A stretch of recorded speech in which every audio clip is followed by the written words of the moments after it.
यहाँ जहाँ आप खड़े हैं ठीक इसी जगह पर ये मेरा लिविंग रूम था और मुझे लगता है अब बस चिमनी रह गई है और कुछ नहीं। तबाही का खौफनाक मंजर, आग के रास्ते में जो कोई भी आया वो जल गया और ना ही इसमें पैसिफिक पैलिसेड्स के आलिशान घर बचे और ना ही पहाड़ी इलाका। यहाँ रहे लोगों ने अपने पड़ोसी भी खो दिए। मैं यकीन के साथ कह सकता हूँ कि लोगों ने अपना सब कुछ गंवा दिया है। ये काफी दर्दनाक है। मुझे नहीं लगता कि लॉस एंजलिस में ऐसा पहले कभी हुआ होगा।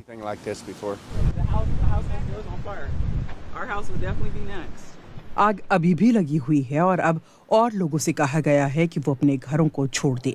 क्या साथ ले जाएं और क्या छोड़ें, लोगों के दिल में इसका दर्द साफ झलक रहा है।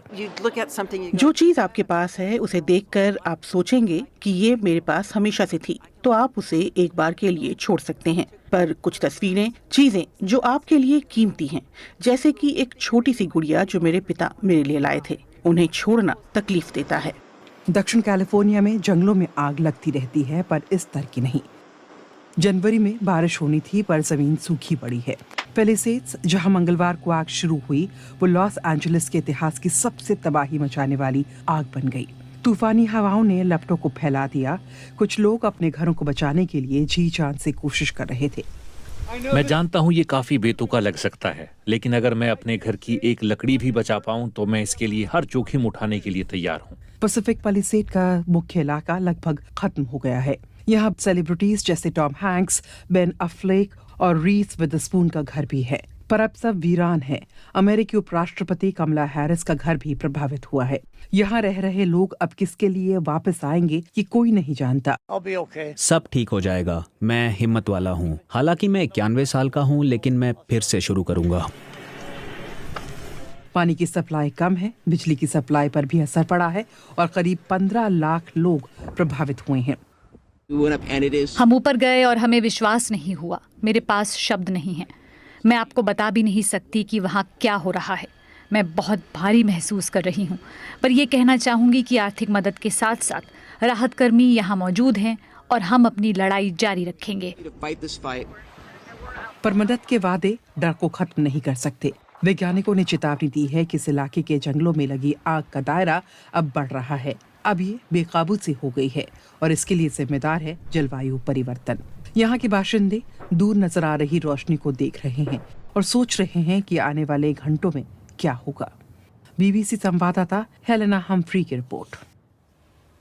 पैसिफिक पैलिसेड्स लॉस एंजलिस का वो इलाका है जहाँ कई हस्तियों के मकान हैं। यहाँ और आसपास रहने वाले लोगों को अगले नोटिस तक पीने और खाना पकाने के लिए सिर्फ उबला हुआ या बोतलबंद पानी इस्तेमाल करने की हिदायत दी गई है। अग्निशमन विभाग के चीफ का कहना है कि आग को फैलने से रोकने के लिए पूरी कोशिश की जा रही है, लेकिन कोई असर नहीं हो रहा।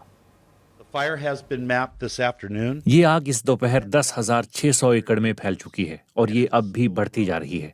हम लोग इसे बिल्कुल नहीं रोक पाए हैं। 750 से ज्यादा अग्निशमन कर्मी कोशिशों में जुटे हैं और एरिजोना समेत दूसरे स्टेट से सहायता ली जा रही है ताकि इस आग को काबू किया जा सके। कई लोग अब भी घर छोड़ने को तैयार नहीं हैं, जैसे कि पैसाडेना के रहने वाले टाइलर ब्रिजेस। अधिकारियों ने बुधवार शाम को ही उन्हें अपना घर छोड़ने की चेतावनी दी थी, पर इसके बावजूद वो अपनी मंगेतर के साथ घर में ही रुके हुए हैं। उन्होंने बीबीसी को अपना अनुभव बताया। ये किसी बुरे सपने जैसा है, जैसे कि विनाश हो गया हो। ये ताकतवर हवाओं के साथ शुरू हुआ। यहाँ सेंटेना हवाएं आती हैं जो बेहद आम है, पर ये हवाएं उससे कहीं ज्यादा खराब हैं। 130 किलोमीटर प्रति घंटे की रफ्तार से हवाएं चल रही थीं। पहले वो काफी डरावनी लगी क्योंकि उन्होंने टहनियों को उखाड़ फेंका और वो गाड़ियों और घरों के सामने लगी बाड़ पर गिरने लगी। फिर आग शुरू हो गई और इतनी तेज हवाओं की वजह से आग पर काबू पाना नामुमकिन था। सब कुछ बहुत तेजी से हुआ, मानो राख की बारिश हो रही हो। आप बाहर जाते तो राख आपकी आंखों, चेहरे और मुंह में घुस जाती। आप खांसते और सांस लेना मुश्किल हो जाता। सबसे खराब चीज, आग जितने आपके करीब आती उतना अंधेरा बढ़ जाता।